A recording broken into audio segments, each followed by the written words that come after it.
nakikinig kay tatay eh. Nasasaktan lang ako dahil sa mga nalaman ko. Ang hirap tanggapin eh.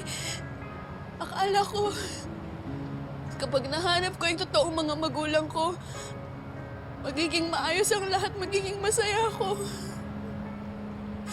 Pero bakit ganito? Naging magulo lang yung lahat eh. Ang tagal-tagal kong inantay na dumating yung araw na to. Pero nung nalaman ko, naguluhan lang ako eh. Kasi yung nanay na pinapangarap ko, yung tao walang ginawa kundi saktan ako ng paulit-ulit. Alam kong hindi to madali para sa'yo. Lahat ng to, mahirap.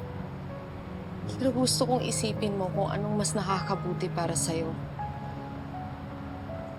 Alam kong nasaktan ka sa tatay mo dahil sa pagkakamali niya. Naiintindihan ko siya. Ginawa niya yun dahil mahal ka niya. Ayaw niyang mawala ka sa buhay niya. At lalong-lalong ayaw niyang mapahamak ka. Kilala natin si Divina kung gaano siya kasama. Gusto lang niyang protektahan ka. Totoo naman po yun eh. Ilang beses na akong nasaktan at napahamak ng dahil kay Miss Divina. Kaya nga ako nahihirapan siyang tanggapin eh. Pero anong gagawin ko kung siya yung totoong nanay ko? Kaya ayoko namang ipagkait sa sarili ko yung matagal ko nang pinapangarap. Nandito na, papakawalan ko pa ba? Natatakot lang kami para sa'yo, Princess, dahil si Divina to. Siguro naman po dahil alam na niyang anak niya ako. Hindi na niya ako ipapahamak, di ba?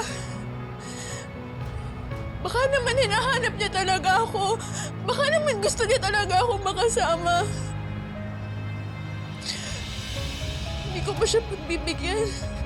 Pati yung sarili ko. Princess, si Divina ang pinag-uusapan natin.